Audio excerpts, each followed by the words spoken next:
പെരുമലയൻ എന്ന നോവലിനെ അടിസ്ഥാനമാക്കി സംസാരിക്കുകയാണ് ഡോക്ടർ KP മോഹനൻ. അദ്ദേഹത്തെ സ്നേഹപൂർവ്വം ആദരപൂർവ്വം ക്ഷണിക്കുകയാണ് സദസ്സുമായി സംവദിക്കുന്നതിന് വേണ്ടി.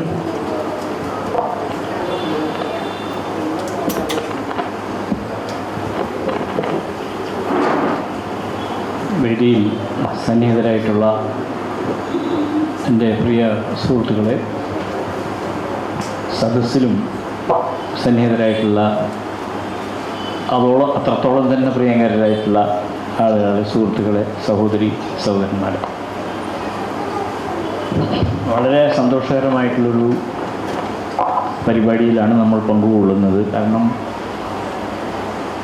ശ്രീ MP ജനാർദ്ദനൻ എഴുതിയ പെരുമലയൻ എന്ന് പറയുന്ന പുസ്തകം, അതിൻ്റെ അവാർഡുകളെക്കുറിച്ചൊക്കെ ഇവിടെ പറഞ്ഞു. അതിനേക്കാളൊക്കെ ഉപരിയായിട്ട് ആ പുസ്തകം എങ്ങനെയാണ് നമ്മളുടെ നോവൽ സാഹിത്യത്തിൽ ഒരു പുതിയ മാർക്ക് ഉണ്ടാക്കുന്നത്, ഒരു അടയാളം സൃഷ്ടിക്കുന്നത് എന്നുള്ളതിനെക്കുറിച്ച് വിശദീകരിക്കുക എന്നുള്ളതാണ് ഏറ്റവും പ്രധാനമായിട്ടുള്ള കാര്യം എന്ന് ഞാൻ വിചാരിക്കുന്നു. ഈ പുസ്തകം ഇപ്പം നമുക്കറിയാം, നമ്മളെ നോവൽ സാഹിത്യം ഇവിടെ നിങ്ങൾ സോഷ്യൽ മീഡിയ, ഫേസ്ബുക്ക് പോലെയുള്ള മാധ്യമങ്ങളിലൂടെ നമ്മൾ ദിനം പ്രതി എന്നോണം എഴുത്തുകാർ അവരുടെ രചനകളെക്കുറിച്ച് പ്രൊമോട്ട് ചെയ്തുകൊണ്ടേയിരിക്കുകയാണ്. എത്രയോ പുതിയ നോവലുകൾ ഉണ്ടാകുന്ന നോവലുകൾക്കൊക്കെ എഴുത്തുകാർ തന്നെ അവരുടേതായിട്ടുള്ള പ്രൊമോഷൻസ് കൊടുത്തുകൊണ്ടിരിക്കുന്നു. ഞാനിതാ ഒരു പുതിയ നോവൽ എഴുതാൻ കടലാസ് വാങ്ങാൻ പോവുകയാണെന്ന് പറഞ്ഞിട്ട് അവിടെ നിന്ന് തുടങ്ങും പ്രൊമോഷൻ. അത് കഴിഞ്ഞിട്ട് അതിൻ്റെ പുറംചട്ട പ്രകാശനം ചെയ്ത് അങ്ങനെ പോയിട്ട് അത് ഏതോ ഒരു ലോകത്തേക്ക് എത്തിപ്പോകുന്ന തരത്തിലുള്ള പ്രൊമോഷൻ പരിപാടികളാണ്. അങ്ങനെ വന്നിട്ടുള്ള ഒരുപാട് നോവലുകളുടേതായിട്ടുള്ളൊരു വലിയ തരംഗം മലയാള സാഹിത്യത്തിൽ ഇപ്പോഴും ഇങ്ങനെ അലയടിച്ചു കൊണ്ടിരിക്കുന്ന സമയത്ത്, അപ്പോഴാണ് ഇങ്ങനൊരു നോവൽ മറ്റൊരു വഴിയിലൂടെ ഇങ്ങനെ കടന്ന് പോയിക്കൊണ്ടിരിക്കുന്നത്. തീർച്ചയായും ഈ നോവൽ എന്തുകൊണ്ട് ശ്രദ്ധിക്കപ്പെടേണ്ടതുണ്ട് എന്നുള്ള ഒരു കാര്യത്തെക്കുറിച്ചാണ് നമ്മളിവിടെ ആലോചിക്കുന്നത്. ഇവിടെ ഇതിനെക്കുറിച്ച് സംസാരിക്കണം എന്ന് രാധാകൃഷ്ണൻ വിജയനൊക്കെ സൂചിപ്പിച്ച സമയത്ത് ഇതിൻ്റെ ഏത് വശത്തെക്കുറിച്ച് സംസാരിക്കാമെന്നുള്ള ഒരു ആലോചന എൻ്റെ മനസ്സിലൂടെ കടന്നുപോയി. പക്ഷേ ഞാനിപ്പോൾ ആ വിഷയത്തോട് കൂടുതൽ ചേർന്ന് നിൽക്കാൻ ഇപ്പോഴാഗ്രഹിക്കുന്നില്ല. ഈ നോവലിൻ്റെ ആഖ്യാന തന്ത്രങ്ങളെക്കുറിച്ച് സംസാരിക്കണം എന്നുള്ള ഒരു വിചാരമാണ് എനിക്കുണ്ടായിരുന്നത്. കാരണം ഒരുപാട് പ്രത്യേകതകളുള്ളൊരു നോവലാണ്. പക്ഷേ ആഖ്യാന തന്ത്രങ്ങൾ എന്നുള്ളത് വളരെ അക്കാഡമിക്കായിട്ടുള്ള ഒരു വിഷയമാണ്. നററ്റോളജി എന്ന് പറയുന്നൊരു പ്രത്യേക ശാഖ തന്നെയുണ്ട്. അതായത് കേവലം ഒരു എഴുത്തുകാരൻ ഉപയോഗിക്കുന്ന ഭാഷ ആ എഴുത്തിൻ്റെ ഒരു പുറംകുപ്പായമല്ല, അത് മാറ്റി നിർത്തിക്കൊണ്ട് പരിശോധിക്കാവുന്ന ഒരു സാധനമല്ല. അത് ഒരു ജൈവ ഏകകമാണ്, ഒരു ഓർഗാനിക് യൂണിറ്റി ആണ് പുസ്തകത്തെ സംബന്ധിച്ചിടത്തോളം ഭാഷ എന്ന് പറയുന്നത് എന്നുള്ള വിശ്വാസമാണ് പൊതുവെ എല്ലാവർക്കും ഉള്ളത്. അതായത് ഒരു പ്രമേയം കണ്ടെത്തുന്നു, ആ കണ്ടെത്തുന്ന പ്രമേയത്തെ ആവിഷ്കരിക്കാനുള്ള ഒരു ഭാഷയ്ക്ക് വേണ്ടിയിട്ട് പിന്നീട് അന്വേഷിച്ച് പോകുന്നു. അങ്ങനെയല്ല, ഒരു കൃതിയുടെ പ്രമേയവും അത് ആവിഷ്കരിക്കാനുള്ള ഭാഷയും എല്ലാം ഏറെക്കുറെ ഏകകാലികമായിട്ട് ഒരു എഴുത്തുകാരൻ്റെ മനസ്സിലേക്ക് കടന്നു വരികയാണ് ചെയ്യുന്നത്. ഇവിടെ ഇപ്പോൾ നേരത്തെ സൂചിപ്പിക്കേണ്ടായി, ഈ നോവലിലെ ആഖ്യാതാവ് ഈ നോവലിൻ്റെ കഥ നമ്മളോട് പറയുന്നത് പൊട്ടൻ തെയ്യമാണ്. പൊട്ടൻ തെയ്യത്തിൻ്റെ ഒരു ആഖ്യാന ശൈലിയിലൂടെയാണ് ഈ പുസ്തകം നമ്മളിലേക്ക് എത്തുന്നത്. അപ്പോൾ പൊട്ടൻ തെയ്യം സംസാരിക്കുന്ന ഭാഷ എന്താണ്? അത് വളരെ പ്രധാനപ്പെട്ട ഒരു കാര്യമാണല്ലോ. എങ്ങനെ പൊട്ടൻ തെയ്യം ഉണ്ടായി എന്നുള്ളത് ഈ സാധാരണ പറയുന്ന ഒരുതരം കണ്ടെയ്ൻമെൻറ്റ് സ്ട്രാറ്റജി ആണ്. അത് ഒരുതരം വിഴുങ്ങൽ തന്ത്രം ആണ് എന്ന് സാധാരണ പറയാറുണ്ട്. ഫോക്ലോറിൽ അപ്പോൾ നിങ്ങൾക്ക് അധകൃത വിഭാഗത്തിൽപ്പെട്ടിട്ടുള്ള ആൾ, അതിന് മുൻപ് ഞാൻ ഈ വിഷയം ഇവിടെ പറഞ്ഞ വിഷയത്തെക്കുറിച്ചൊരു കാര്യം സൂചിപ്പിക്കണം, അത് ഞാൻ വഴിയെ പറയാം. നിങ്ങൾക്ക് ഈ പുറംപോക്കിൽ ജീവിക്കുന്ന മനുഷ്യർ, എക്സൈൽ എന്ന് പറയും, അതായത് ബഹിഷ്കൃതരായിട്ടുള്ള മനുഷ്യർ, സമൂഹത്തിൻ്റെ മുഖ്യധാരയിൽ നിന്ന് പുറന്തള്ളപ്പെട്ടിട്ടുള്ള മനുഷ്യർ, അവരുടെ ഒരു ലോകം മെല്ലെ മെല്ലെ ഉണ്ടായിക്കൊണ്ടിരിക്കുന്നതായിട്ട് നമുക്കറിയാം. അങ്ങനെയുള്ള ഒരു എക്സൈലുകളുടേതായിട്ടുള്ള ലോകം, ബഹിഷ്കൃതരുടേതായിട്ടുള്ള ലോകം ഉണ്ടാകുകയാണ്. ആ ബഹിഷ്കൃതരുടേതായിട്ടുള്ള ലോകം, അവരുടെ ഭാഷ, അവരുടെ ജീവിതം, അത് നോവലിലേക്ക് വരിക എന്നുള്ളത് വളരെ വളരെ പ്രധാനപ്പെട്ട ഒരു കാര്യമാണ്. അപ്പം ഞാൻ ഈ നോവല് പരിചയപ്പെടുത്താൻ വേണ്ടി, അല്ലെങ്കിൽ അതിനെക്കുറിച്ച് സംസാരിക്കാൻ വേണ്ടി ഇവിടെ നിൽക്കുമ്പോൾ മിനിഞ്ഞാന്ന് 2-3 ദിവസം മുൻപ് അമേരിക്കൻ പ്രസിഡന്റ് ഡൊണാൾഡ് ട്രംപ് അവിടെ 2ാമത് അധികാരത്തിലേറ്റ സമയത്ത് ട്രംപിൻ്റെ ഭാഷ മുഴുവൻ ബഹിഷ്കൃതരെ ഉദ്ദേശിച്ചുകൊണ്ടുള്ള ഭാഷയാണ്. അവർക്ക് ആർക്കും തൻ്റെ ഭരണത്തിലോ തൻ്റെ സാമ്രാജ്യത്തിലോ സ്ഥാനമില്ല എന്ന് പ്രഖ്യാപിക്കുന്ന പ്രസംഗമാണ് ട്രംപ് നടത്തിക്കൊണ്ടേയിരുന്നത്. ട്രംപിൻ്റെ ഏറ്റവും വലിയ മുദ്രാവാക്യം മാഗ എന്നുള്ളതായിരുന്നു. മേക്ക് അമേരിക്ക ഗ്രേറ്റ് എഗെയിൻ എന്നുള്ള MAGA എന്നുള്ളൊരു വാക്കാണ് അദ്ദേഹത്തിൻ്റെ തുരുപ്പിച്ചേറ്റായിട്ട് ഉപയോഗിച്ചത്. എന്നിട്ട് പറഞ്ഞു, അമേരിക്കയുടെ എല്ലാ തരത്തിലുള്ള ഇപ്പോഴത്തെ പ്രശ്നങ്ങളുടെയും കാരണം അവിടേക്ക് നുഴഞ്ഞു കയറി വന്നിട്ടുള്ള ആൾക്കാരാണ്, ഇൻഫിൽട്രേറ്റേഴ്സ് ആയിട്ടുള്ള ആൾക്കാരാണ്, ഇമിഗ്രൻസ് ആണ് എന്ന് പറയാം. അതുകൊണ്ട് ആദ്യമായിട്ട് ഈ ഇമിഗ്രൻസ് കടന്നു വരുന്ന മെക്സിക്കൻ അതിർത്തിയിൽ ഒരു വലിയ വേലി കെട്ടണം എന്ന് അദ്ദേഹം തീരുമാനിക്കുന്നു. മെക്സിക്കൻ അതിർത്തിയിൽ എമർജൻസി പ്രഖ്യാപിക്കുന്നു. വളരെ അഭിമാനം, ഞാൻ എൻ്റെ ഏറ്റവും പ്രിയപ്പെട്ട സുഹൃത്താണെന്ന് പറയുന്ന നരേന്ദ്രമോദി ഭരിക്കുന്ന ഇന്ത്യയിൽ 20,000-ഓളം വരുന്ന ഇന്ത്യക്കാരെ ഒരൊറ്റയടിക്ക് അമേരിക്കയിൽ നിന്ന് പാക്ക് ചെയ്യാൻ തീരുമാനിക്കുന്നു. അപ്പോൾ ഒരു രാജ്യത്തിൻ്റെ അതിർത്തി പുറത്താക്കപ്പെടുന്നവരുടെ ഭൂപടം എന്നുള്ള ഒരു കാര്യമുണ്ട്. അങ്ങനെ പുറത്താക്കപ്പെടുന്നവരുടെ ഭൂപടം വളരെ പ്രസക്തമായിക്കൊണ്ടിരിക്കുന്ന ഒരു പുതിയ കാലഘട്ടത്തിലാണ് നമ്മളിപ്പോൾ ജനാർദ്ദൻ എഴുതിയിട്ടുള്ള ഈ പെരുമലയൻ എന്ന് പറയുന്ന പുസ്തകം വായിക്കുന്നത്. പുറംപോക്ക് നോവൽ എന്ന് ഞാൻ പറയുമ്പോൾ ആ വാക്കിൽ ഒട്ടും തന്നെ ഒരു ഇൻസൾട്ടിംഗ് ആയിട്ടുള്ളൊരു സ്വരം ഇല്ല എന്ന് മാത്രമല്ല, അത് വളരെ പ്രധാനപ്പെട്ട ഒരു വാക്കായിട്ട് ഇപ്പോൾ മാറിക്കൊണ്ടിരിക്കുകയും ആണ്. ആ വാക്കിൻ്റെ ഒരു ചരിത്രം പറഞ്ഞാൽ നിങ്ങൾക്ക് അതിൻ്റെ കൂടുതൽ വിശദാംശങ്ങൾ മനസ്സിലാവും. ഈയിടെ MS സുബ്ബലക്ഷ്മിയുടെ പേരിലുള്ള ഒരു വലിയ അവാർഡ് അമേരിക്കയിലെ ചെന്നൈ മ്യൂസിക് അക്കാദമി പ്രമുഖ സംഗീതജ്ഞനായിട്ടുള്ള TM കൃഷ്ണയ്ക്ക് നൽകാൻ തീരുമാനിച്ച സമയത്ത് അവിടുത്തെ ഏറ്റവും പ്രധാനപ്പെട്ട ആൾക്കാരിൽ നിന്ന് ഒരു വലിയ വിമർശനം ഉയർന്നു വരികയുണ്ടായി. അതായത് കർണാടക സംഗീതത്തിൻ്റെ തറവാടായിട്ടുള്ള ചെന്നൈയിൽ അതിൻ്റെ പ്രയോക്താക്കളായിട്ടുള്ള ബ്രാഹ്മണിക്കലായിട്ടുള്ള ആൾക്കാർ, ബ്രാഹ്മണന്മാരായിട്ടുള്ള ആളുകൾ, അവരുടെ ഭാഗത്തുനിന്നൊരു വലിയ പ്രതിഷേധം ഉയർന്നു വരെ TM കൃഷ്ണയ്ക്ക് എന്തുകൊണ്ട് ഈ അവാർഡ് കൊടുക്കുന്നു എന്നുള്ള ചോദ്യം വരികയുണ്ടായി. കൃഷ്ണ MS സുബ്ബലക്ഷ്മിയെ അധിക്ഷേപിച്ച് സംസാരിച്ച ആളാണ്, അതുകൊണ്ട് അവരുടെ പേരിലുള്ള ഒരു അവാർഡ് TM കൃഷ്ണയ്ക്ക് കൊടുക്കാൻ പാടില്ല എന്ന് പറഞ്ഞു. അപ്പോൾ എന്തുകൊണ്ടാണെന്ന് ചോദിച്ചാൽ, പുറംപോക്ക് പാട്ടുകൾ എന്നാണ് കൃഷ്ണ തൻ്റെ ചില പാട്ടുകളെ വിശേഷിപ്പിക്കുന്നത്. കൃഷ്ണ പരമ്പരാഗതമായിട്ടുള്ള കർണാട്ടിക് മ്യൂസിക് സങ്കല്പങ്ങളിൽ നിന്ന് വ്യത്യസ്തമായിട്ട് കൃഷ്ണ ശ്രീനാരായണ ഗുരുവിൻ്റെ കൃതികൾ ആലപിക്കാനായിട്ട് ഉപയോഗിക്കുന്നു, ആലാപനത്തിന് വേണ്ടി ഉപയോഗിക്കുന്നു. അതേപോലെ വൈക്കം സത്യാഗ്രഹത്തിൻ്റെ മുൻനിരയിൽ നിന്ന് പ്രവർത്തിച്ച ഈവീര പെരിയാർ എന്ന് പറയുന്ന പെരിയാർ EV രാമസ്വാമി നായ്ക്കരെ പ്രകീർത്തിച്ചുകൊണ്ട് തമിഴ്നാട്ടിലെ പെരുമാൾ മുരുകൻ എഴുതിയ ഒരു കവിത TM കൃഷ്ണ തൻ്റെ കവിതയ്ക്ക് വേണ്ടിയിട്ട് തൻ്റെ സംഗീതത്തിന് വേണ്ടി ഉപയോഗിക്കുന്നു. അങ്ങനെ ക്ലാസിക്കൽ സംഗീതത്തിൻ്റെ ആഢ്യത്വം എന്ന് പറയുന്ന ക്ലാസിക്കൽ സംഗീതത്തിൻ്റെ തറവാട്ട് മഹിമയെ വെല്ലുവിളിക്കുകയാണ് വാസ്തവത്തിൽ തൻ്റെ പുറംപോക്ക് പാട്ടുകൾ കൊണ്ട് TM കൃഷ്ണ ചെയ്യുന്നത് എന്നാണ് കൃഷ്ണയ്ക്ക് ആ അവാർഡ് കൊടുത്തതിൽ പ്രതിഷേധിച്ചുകൊണ്ട് ചെന്നൈയിലെ മ്യൂസിക് അക്കാഡമിയുടെ പ്രവർത്തകരായിട്ടുള്ള കുറേ ആളുകൾ പറഞ്ഞ് വലുതാക്കിയത്.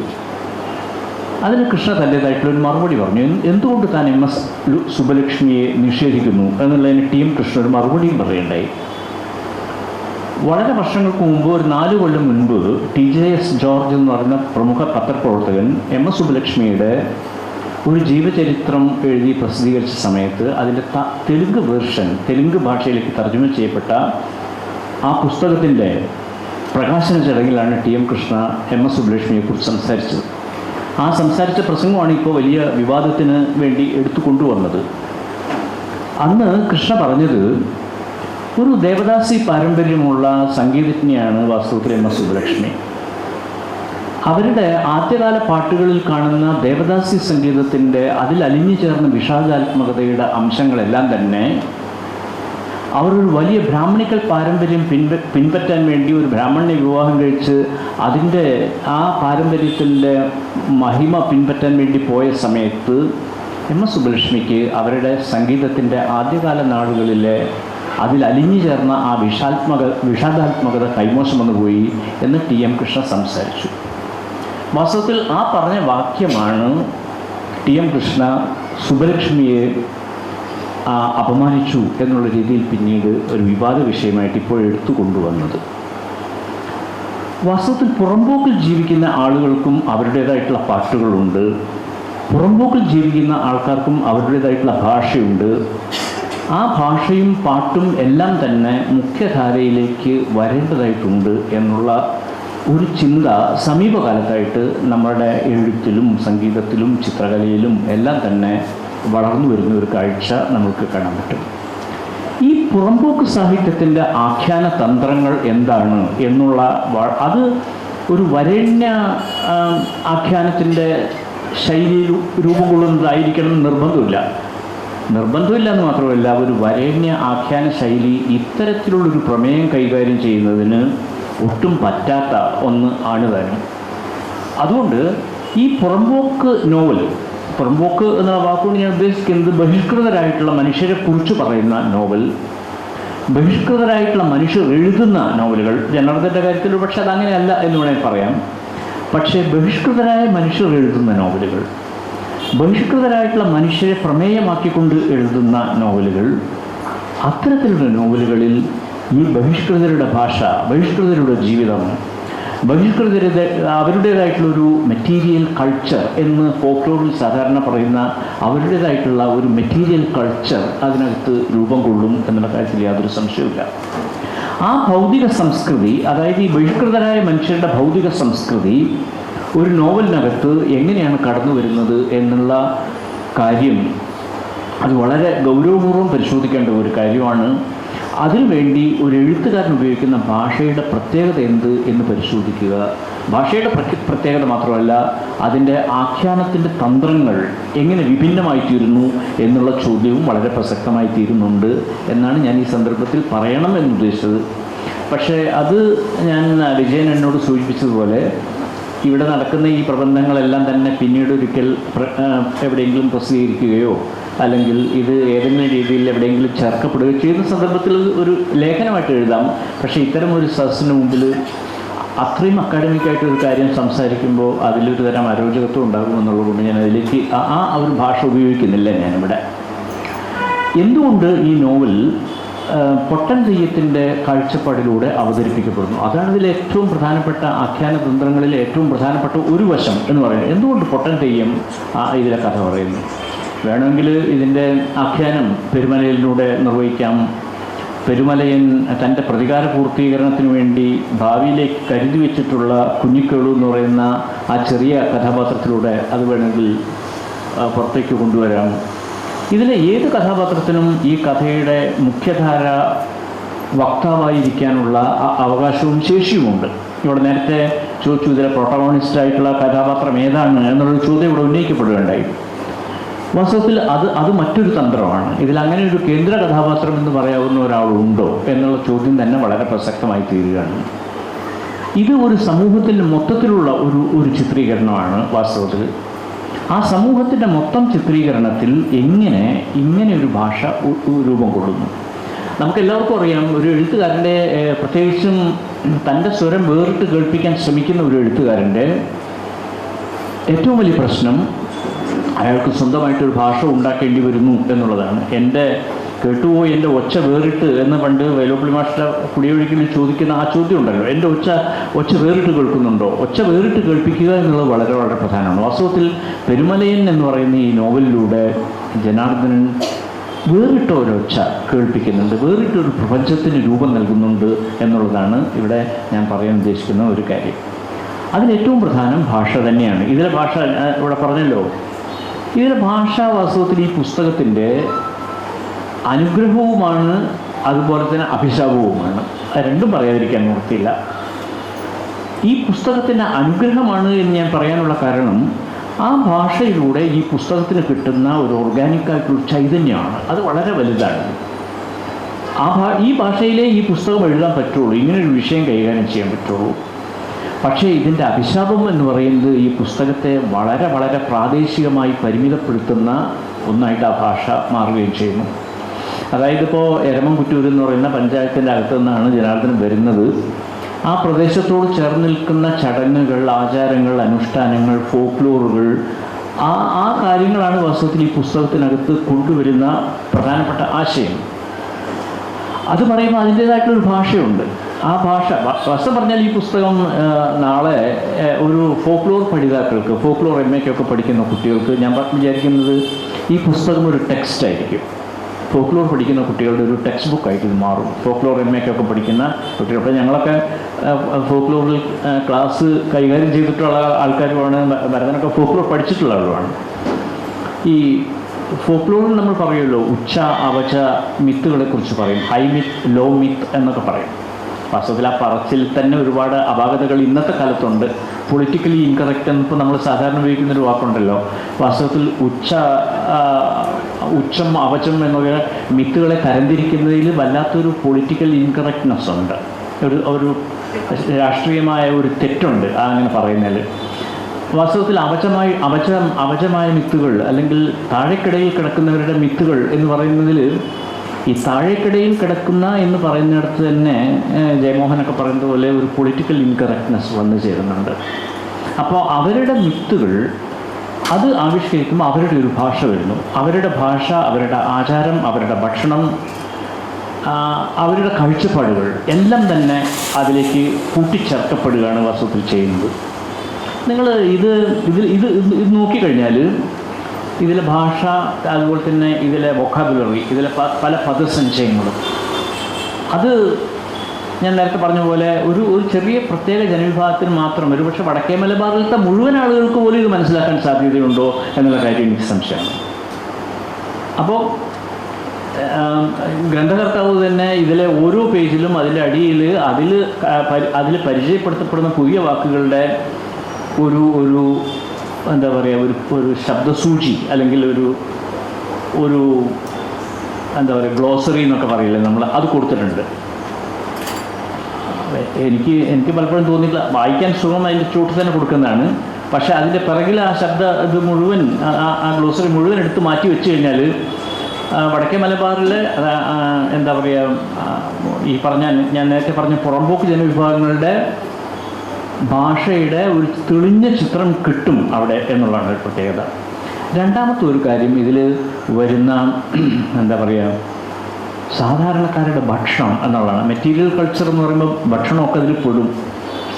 ഇതിൽ ഭക്ഷണം അതൊരു വളരെ വളരെ പ്രധാനപ്പെട്ട ഒരു കാര്യമാണ്. എന്തെല്ലാം തരം ഭക്ഷണങ്ങളാണ്.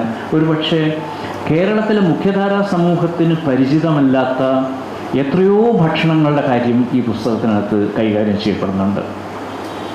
ഒരുപക്ഷെ ഈ കാരാമയുടെ ഇറച്ചി എങ്ങനെയാണ് പ്രിപ്പയർ ചെയ്യേണ്ടത് എന്നുള്ളത്, ഇപ്പം നമ്മൾ വലിയ ചില നോവലുകളിൽ അങ്ങനെയുണ്ട്. ഇപ്പോൾ NS മാധവൻ്റെ ലണ്ടൻ ബത്തേരിയിലെ ലുത്തീനികൾ എന്ന് പറയുന്ന വളരെ പ്രസിദ്ധമായിട്ടുള്ള നോവലിനകത്ത് ഒരു അധ്യായം മുഴുവൻ എങ്ങനെ കൊച്ചിക്കാർ ദം ബിരിയാണി ഉണ്ടാക്കുന്നു എന്നുള്ളതിനെ കുറിച്ചാണ്. നിങ്ങൾ ലണ്ടൻ ബത്തേരിയിലെ ലുത്തീനിയകൾ വായിച്ചിട്ടുള്ളവർക്കറിയാം, അതിൽ ദം ബിരിയാണി എങ്ങനെയാണ് ഉണ്ടാക്കേണ്ടത് എന്നുള്ളത് NS മാധവൻ വളരെ വിശദീകരിച്ചെന്ന് പറയുന്നുണ്ട്. വേറെ ഒരു നോവലിനകത്ത് എങ്ങനെയാണ് വേപ്പിലക്കട്ടി എന്ന് പറയുന്ന ഒരു ഭക്ഷണ പദാർത്ഥം ഉണ്ടാക്കേണ്ടത് എന്നുള്ളതിനെക്കുറിച്ച് വളരെ വിശദമായ ചർച്ച തന്നെ നടക്കുന്നുണ്ട്. നമ്മളെ പഴയ തലമുറയിൽപ്പെട്ട ഉറൂബിൻ്റെയും മറ്റൊക്കെ നോവലുകളിലേക്ക് പോയി കഴിഞ്ഞാൽ ഭക്ഷണത്തെക്കുറിച്ചുള്ള പരാമർശങ്ങൾ ധാരാളമായിട്ട് കാണാം. ഇവിടെയും ഭക്ഷണത്തെക്കുറിച്ചുള്ള പരാമർശങ്ങളുണ്ട്. പക്ഷേ പരാമർശിക്കപ്പെടുന്ന ഭക്ഷണങ്ങളൊന്നും തന്നെ നമ്മുടെ മുഖ്യധാരയിൽപ്പെട്ട ആളുകളുടെ ഭക്ഷണങ്ങളുടെ കാര്യമേ അല്ല. എങ്ങനെ ഒരു കാരാമയെ കിട്ടിയാൽ ആ കാരാമയെ വെച്ചുകൊണ്ട് ഒരു കറി ഉണ്ടാക്കാം, അല്ലെങ്കിൽ ഒരു ഭക്ഷണം ഉണ്ടാക്കാം എന്ന് ഒരുപക്ഷെ നാളത്തെ നമ്മളുടെ തലമുറ മനസ്സിലാക്കണമെങ്കിൽ ഈ പുസ്തകം തന്നെ വായിക്കേണ്ടി വരും എന്ന് ഞാൻ വിചാരിക്കുന്നു. ഞാനൊരു പഴയ ഒരു ചൊല്ലി ഞാൻ കേട്ടിട്ടുണ്ട്, കാരാമയെ ചുടുമ്പോൾ എൻ്റെ ഒരു അങ്ങനെ ഒരു ചൊല്ലുണ്ടല്ലോ അല്ലേ, കാരാമയെ ചുടുമ്പോൾ മരത്തിൽ ചുടണം.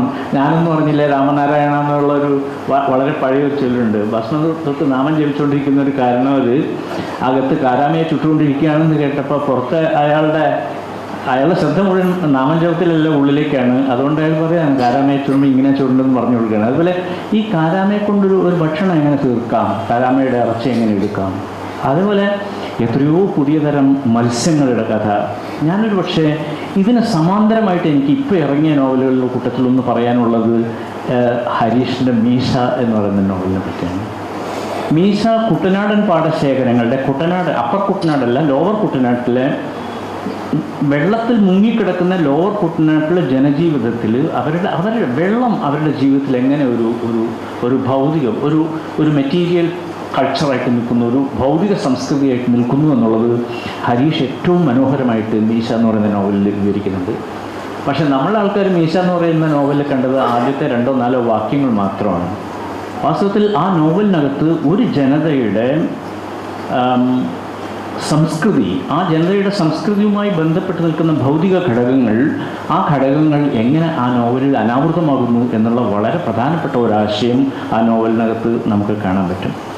ഒരു പക്ഷേ എസ് ഹരീഷ് മീശ എന്ന് പറയുന്ന നോവലിൽ ലോവർ കുട്ടനാടിൻ്റെ ഭൗതിക പ്രകൃതിയെ വർണ്ണിച്ചതെങ്ങനെയോ അതേപോലെയാണ് വടക്കേ മലബാറിൻ്റെ പുറമ്പോക്ക് ജീവിതത്തിൻ്റെ ഭൗതിക പ്രകൃതി എങ്ങനെ എന്നുള്ളത് ഈ നോവലിനകത്ത് അനാവരണം ചെയ്യപ്പെടുന്നത്. അത് വളരെ വളരെ പ്രധാനപ്പെട്ട ഒരു കാര്യമാണ്.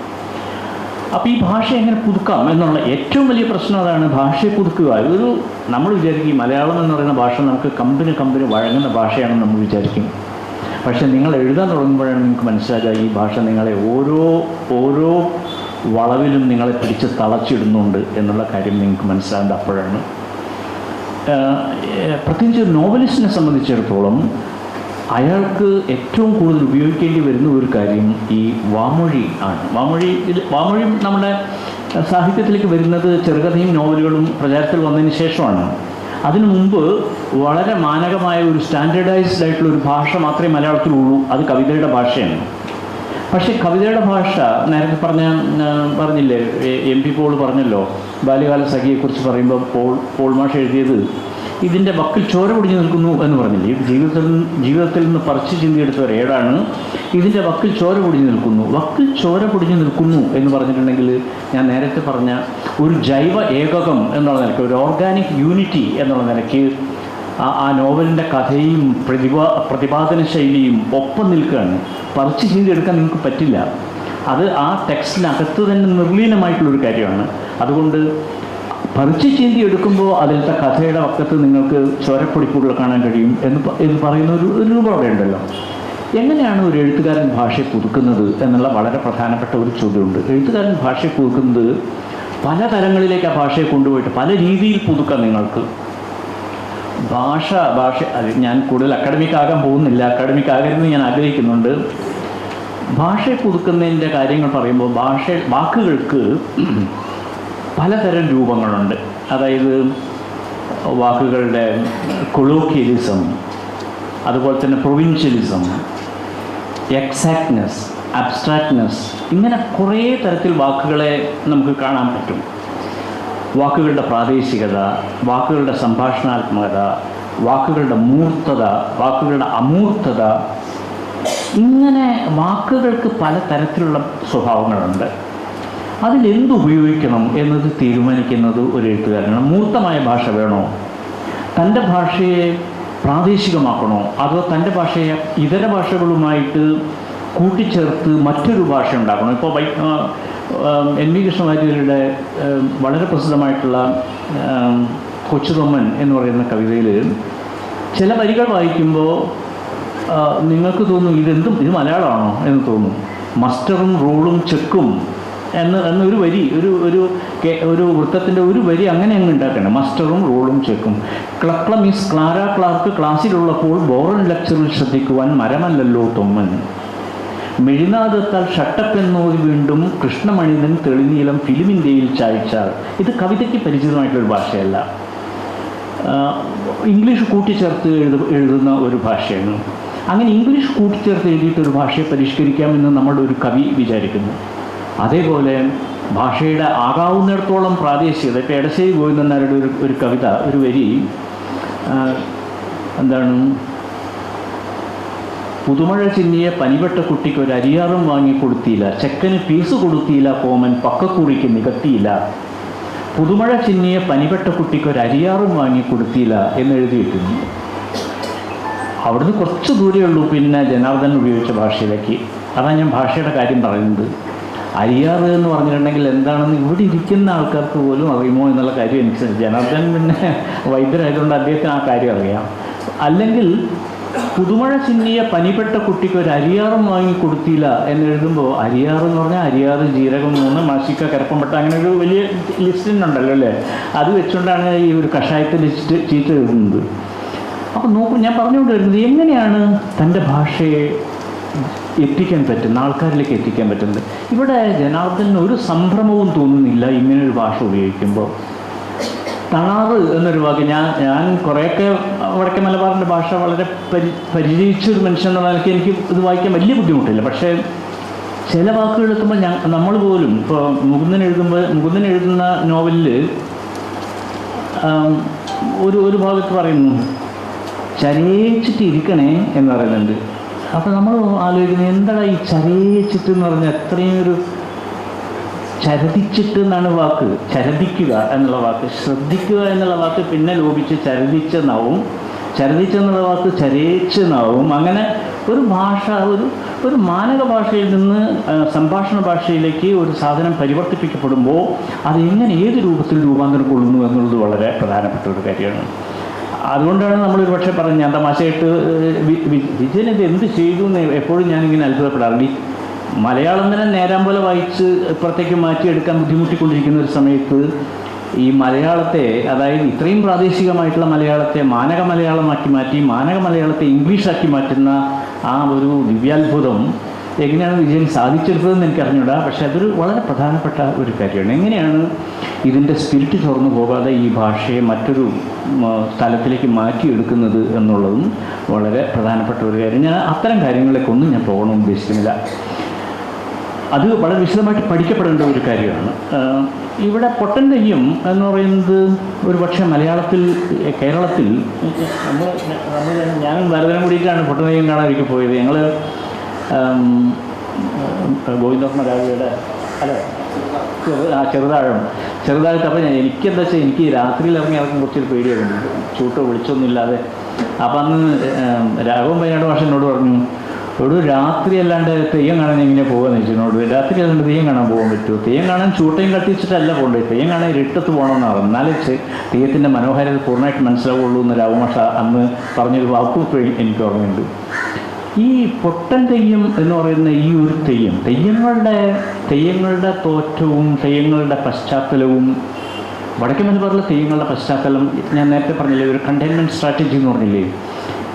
ഈ ആൾക്കാരെ മുഴുവൻ കൊല്ലുന്നു, അടിച്ചമർത്തുന്നു, അവരെ ആകാവുന്നിടത്തോളം സോഷ്യലി സാമൂഹികമായിട്ട് അവരെ പരുവപ്പെടുത്തിയെടുക്കുന്നതിന് വേണ്ടി അവരെ എല്ലാ തരത്തിലും അവരുടെ മേലെ അധിക്ഷേപങ്ങൾ ചൊരിയുന്ന ഒരു സമൂഹം. പക്ഷേ അങ്ങനെ അധിക്ഷേപത്തിന് ശേഷം കൊല്ലപ്പെടുന്ന ഒരു അതിനെ പേടിയാവുന്നു. അവിടെയാണ് അത് കൊല്ലപ്പെട്ട് കഴിയുമ്പോൾ അത് മറ്റൊരു മൂർത്തിയായി മാറുകയാണ്. പിന്നെ അതിനെ എങ്ങനെ വിഴുങ്ങാൻ പറ്റും? അതൊരു കണ്ടെയ്ൻമെൻ്റാണ്.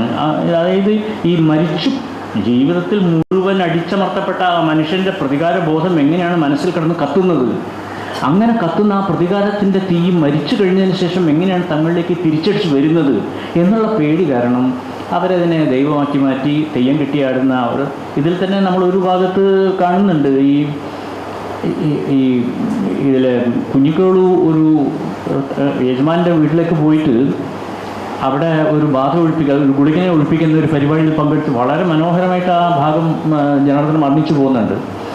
ബാധ ഒഴിപ്പിച്ചതിന് ശേഷം ആ യജമാനൻ പറയാണ്, അത് ഞങ്ങൾ രാത്രി തന്നെ പോവുകയാണ്. അപ്പോൾ പറയുന്നത് അതെ, പുലർച്ചെ ആകാറായല്ലോ, നമുക്കിപ്പോൾ തന്നെ പോകാമെന്ന് പറയുകയാണ്. അപ്പോൾ യജമാനൻ പറയുന്നത് വേണ്ട, ഇപ്പോൾ രാത്രിയല്ലേ, പാതിരയല്ലേ ആയിട്ടുള്ളൂ, നിങ്ങൾ ഇവിടെ തന്നെ കിടന്നോ, വൈക്കോലും എന്താ തെങ്ങോല മടഞ്ഞതൊക്കെ അവിടെ കിടപ്പുണ്ട്, നിങ്ങൾക്ക് അവിടെ തന്നെ കിടന്നുറങ്ങാലോ എന്ന് പറയുന്നു. അപ്പോഴാണ് അവൻ ചോദ്യം ചെയ്യുന്നത്. ആ ചെറിയൊരു ചോദ്യം ചെയ്യൽ പോലും എങ്ങനെ അവർക്ക് അസഹനീയമായി തീരുന്നു എന്നുള്ള വളരെ പ്രധാനപ്പെട്ട ഒരു കാര്യം ഈ നോവലിനകത്ത് നമ്മൾ കാണുന്നുണ്ട്. അപ്പോൾ അതാണ്, തങ്ങൾക്ക് ചെയ്തു കിട്ടുന്ന നന്മകളെ അവർ അതേപടി അതിനെ തിരിച്ചടിക്കുന്ന ഒരു കാഴ്ച, അതേപടി അതിനെ നിരാകരിക്കുകയും നന്മ ചെയ്തവരോട് തിരിച്ച് എത്ര മോശമായി പെരുമാറുന്നു എന്നുള്ളത് ഈ നോവലിനകത്ത് വളരെ പല ഭാഗങ്ങളിൽ നമുക്ക് കാണാൻ പറ്റും. ഇവരുള്ളത് കൊണ്ടാണ് പാടത്ത് നെല്ല് വിളയുന്നത്. ഈ ചോദ്യങ്ങളൊക്കെ നിങ്ങളെ കൊത്തിയാലും ഒരേ ചോര, ഞങ്ങളെ കൊത്തിയാലും ഒരേ ചോര എന്നുള്ള ആ ചോദ്യം, വാസ്തവത്തിൽ ഈ ചോദ്യം നമ്മളാദ്യം കേൾക്കുന്നത് ഒരു പക്ഷേ പരിഷ്കൃത സമൂഹം ഈ ചോദ്യം കേട്ടത് ചണ്ടാലി തന്മേ ദ്വിജൻ്റെ ബീജപിണ്ഡത്തിന് ഊഷരമാണോ എന്നുള്ള ഒരു ചോദ്യം പണ്ട് ചണ്ടാലി ഭിക്ഷുകിയിൽ ആശാൻ ചോദിക്കുമ്പോഴാണ്. എന്താണ് ചണ്ടാലിയുടെ മെയ് ഒരു ദ്വിജൻ്റെ ബീജപിണ്ഡത്തിന് ഊഷരമാണോ ചണ്ടാലിയുടെ ശരീരം? പക്ഷെ ആ ചോദ്യം എത്രയോ വർഷങ്ങൾക്ക് മുമ്പ് പൊട്ടൻ തെയ്യത്തിൻ്റെ തോറ്റത്തിൽ നമുക്ക് കേൾക്കുന്ന ഒരു ചോദ്യമാണ്. നിങ്ങളെ കൊത്തിയാലും ഞങ്ങളെ കൊത്തിയാലും ഒഴുകുന്ന ചോരയുടെ നിറം ഒന്ന് തന്നെയല്ലേ? ഇത് വളരെ വളരെ പ്രധാനപ്പെട്ട ഒരു നോവൽ നിർവഹിക്കേണ്ട ഏറ്റവും പ്രധാനപ്പെട്ട ഒരു സോഷ്യൽ ഫങ്ഷനിലേക്കാണ് ഈ ചോദ്യം നീളുന്നത്.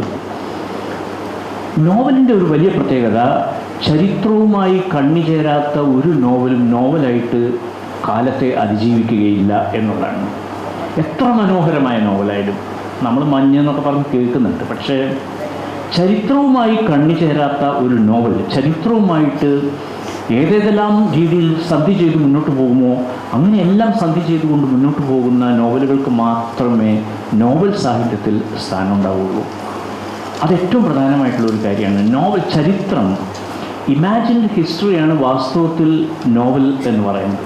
അല്ലെങ്കിൽ നോവലിൽ ആവിഷ്കൃതമാകുന്ന ചരിത്രം ഭാവനാത്മകമായ ഒരു ചരിത്രമാണ്. ആ ഭാവനാത്മകമായ ഒരു ചരിത്രത്തിൻ്റെ കാലത്തെ ആണ് വാസ്തവത്തിൽ ജനാർദ്ദനൻ ഈ നോവലിനകത്ത് അടയാളപ്പെടുത്തുന്നത്. പക്ഷേ അതിലെനിക്കുള്ളൊരു ചെറിയ പരാതി, ഈ നോവലിസ്റ്റിനോടുള്ള 2 പരാതികൾ എനിക്കുണ്ട്. ഒന്ന്, ഈ നോവലിനകത്ത് ആവശ്യമുണ്ടായിരിക്കേണ്ട ഒരു ആന്തരിക കാലം ഈ നോവലിനകത്ത് അനാവൃതമാകുന്നില്ല എന്നുള്ളത് ഈ നോവലിൻ്റെ ഒരു പരിമിതിയായിട്ട് ഞാൻ കാണുന്നുണ്ട്.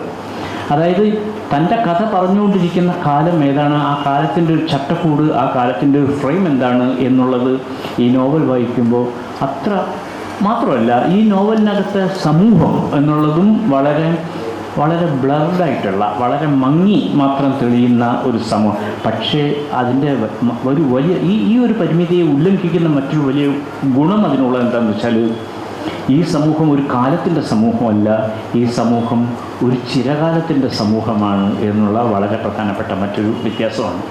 ഇവിടെ ഇപ്പോൾ എന്നോട് ഞങ്ങൾ തലശ്ശേരിയിൽ നിന്ന് ഇങ്ങോട്ട് വരുന്ന സമയത്ത് ജനാർദ്ദനോട് സൂചിപ്പിക്കുകയുണ്ടായി, ഈ എരമംകുറ്റൂർ പഞ്ചായത്തിനോട് ചേർന്ന് തെക്കും വടക്കും കിഴക്കും പടിഞ്ഞാറുമായിട്ട് കിടക്കുന്ന പ്രദേശങ്ങളിലെ 42 മുതൽക്ക് 48 വരെയുള്ള ഏതാണ്ട് 6-7 കൊല്ലത്തെ ചരിത്രത്തിലെ എത്രയോ രക്തസാക്ഷികളുടെ പേര് എനിക്ക് ഓർത്തെടുത്ത് പറയാൻ കഴിയും എന്ന് ജനാർദ്ദനൻ പറഞ്ഞു. അത് വളരെ വളരെ പ്രധാനപ്പെട്ട ഒരു കാര്യമാണ്. കാരണം ചരിത്രം നിർമ്മിച്ച രക്തസാക്ഷികൾ, ചരിത്രത്തിൻ്റെ ബലിയാടുകൾ, ചരിത്രം നിർമ്മിച്ചിട്ടുള്ള രക്തസാക്ഷികളുടെ ലോകം വളരെ പ്രധാനപ്പെട്ട ഒരു ലോകമാണ്. ഇതിൽ ഈ കുഞ്ഞിക്കേളു സമയമായില്ല എന്ന് പെരുമലയിൽ ഓരോ തവണയും അവനോട് ആവർത്തിച്ച് പറയുന്നു. പൊട്ടൻ്റെയും അത് മനസ്സാലെ പറയുന്നുണ്ട്, ആയില്ല, സമയമായില്ല. ആ ഏറ്റവും ഒടുവിൽ തീച്ചാമുണ്ടി തെയ്യം കെട്ടിയാടി അതിൻ്റെ മേലേരിയിൽ പലപാട് മേലേരിയിൽ കമിഴ്ന്ന് വീണ് തമ്പുരാൻ അവിടെ കിടന്ന് ചാവട്ടെ എന്ന് തീരുമാനിച്ച് നിശബ്ദത പാലിക്കുന്ന സമയത്ത് അവിടെ ചെന്ന് ആ കുത്തുവിളക്കിൻ്റെ കൂർത്ത മുന കൊണ്ട് എത്രയോ കാലമായി മനസ്സിൽ അടക്കി പിടിച്ചിട്ടുള്ള ഒരു ദ്വേഷം പ്രദർശിപ്പിക്കുന്നതോടുകൂടിയാണ്, പ്രകടമാകുന്നതോടുകൂടിയാണ് വാസ്തവത്തിൽ പെരുമലയൻ എന്ന് പറയുന്ന നോവൽ അവസാനിക്കുന്നത്. ഇത് ഒരു വളരെ പ്രധാനപ്പെട്ട ഒരു കാര്യമാണ്. കാരണം കേരളത്തിലെ കർഷക ജനത, കീഴാള ജനത എങ്ങനെയാണ്, എന്തെല്ലാം തരത്തിലുള്ള അവശതകൾ, കൃഷിക്കാരുടെ പാട്ടം, വാശി, നുരി, വെച്ചുകാണൽ, ഇ.എം.എസ് പറയുന്ന പോലെ, ഇ.എം.എസ് നമ്പൂതിരിപ്പാടിൻ്റെ വളരെ പ്രസിദ്ധമായിട്ടുള്ള വാക്യമുണ്ടല്ലോ, ജന്മി നാടുവാഴി, എന്താ പറയുക, കൂട്ടുകെട്ടിനെ കുറിച്ച് EMS നമ്മൾ ഒരുപാട് സൂചിപ്പിക്കുന്നുണ്ട്. ജാതി ജന്മി നാടുവാഴി കൂട്ടുകെട്ടാണ് കേരളത്തിൻ്റെ ചരിത്രത്തെ നിയന്ത്രിച്ചത് ഒരു കാലത്ത് എന്ന് പറയുന്നുണ്ട്. ഈ ചരിത്രത്തെ നിയന്ത്രിച്ച ജാതി ജന്മി നാടുവാഴി കൂട്ടുകെട്ടിൻ്റെ പല രീതിയിലുള്ള ചൂഷണങ്ങൾ, ജാതീയമായ ചൂഷണങ്ങൾ, സാമ്പത്തികമായ ചൂഷണങ്ങൾ, ആചാരപരമായ ചൂഷണങ്ങൾ, ലൈംഗികമായിട്ടുള്ള ചൂഷണങ്ങൾ, ഇങ്ങനെ പല തലങ്ങളിലുള്ള ചൂഷണങ്ങൾ, ആ ചൂഷണങ്ങളുടെ ചരിത്രം ഒരുപക്ഷെ സാംസ്കാരിക ചരിത്രത്തിൻ്റെ ഭാഗമാണ്, രേഖപ്പെടുത്തി വയ്ക്കപ്പെടേണ്ട ചരിത്രത്തിൻ്റെ ഭാഗമാണ്. അങ്ങനെ രേഖപ്പെടുത്തി വയ്ക്കപ്പെട്ട ചരിത്രത്തിൻ്റെ ഒരു മുഖമാണ് വാസ്തവത്തിൽ പെരുമലയൻ എന്ന് പറയുന്ന നോവലിനകത്ത് നമ്മൾ കാണുന്നത്. ഒരു പക്ഷേ നമ്മളുടെ ഇപ്പോൾ പുറത്തിറങ്ങുന്ന കൊട്ടിഘോഷിക്കപ്പെടുന്ന പല നോവലുകൾക്കും ഇല്ലാത്ത ഒരാരുറപ്പ്, ഒരാന്തരിക ഘടനയുടെ ശക്തി ഒരു പക്ഷേ ജനാർദ്ദനൻ്റെ ആയുർവേദത്തിൻ്റെ ഭാഷയിൽ പറഞ്ഞാൽ ഒരു എന്തായാലും പറയാം, ഒരു ധാതുപുഷ്ടി എന്ന് പറയാം. ആ ധാതുപുഷ്ടി ഈ നോവലിനകത്ത് നമുക്ക് കാണാൻ പറ്റും. അത് വളരെ വളരെ പ്രധാനമാണ്. അത് നിങ്ങൾക്ക് ഇതിൽ പറയുന്ന പല കാര്യങ്ങളും ഇഷ്ടപ്പെടുന്നില്ലെങ്കിൽ എന്താ പറയുക, ഇത് നിങ്ങൾക്കിത് വിഴുങ്ങിയേ പറ്റുള്ളൂ. ഒരു എന്താ പറയുക, ഗുൽഗുലു തിക്തകം പോലെ, ഒരു ത്രികോൽപ്പൊന്നയൊക്കെ കൂട്ടിച്ചേർത്തിട്ടുള്ളൊരു ഒരു തിക്തക ലേഹ്യം പോലെ ഇത് വിഴുങ്ങുക, മൂടിപ്പൊളിച്ച് കിടക്കുക എന്ന് മാത്രമേ നിങ്ങൾക്ക് ചെയ്യാൻ പറ്റുള്ളൂ എന്ന് ഞാൻ പറയുകയാണ്. ഇതിൽ അതേപോലെ ആയുർവേദ വൈദ്യനാണ്. ആയുർവേദത്തിൻ്റെ അടിസ്ഥാന തത്വം തന്നെ ജഗത്യേവ മനൌഷധം എന്ന വിദ്യതയെ കിഞ്ചിത് വസ്തു എന്നുള്ളതാണ്. ലോകത്ത് എന്താ പറയുക, മരുന്നിൻ്റെ ഗുണമില്ലാത്ത ഒരു വസ്തുവുമില്ല.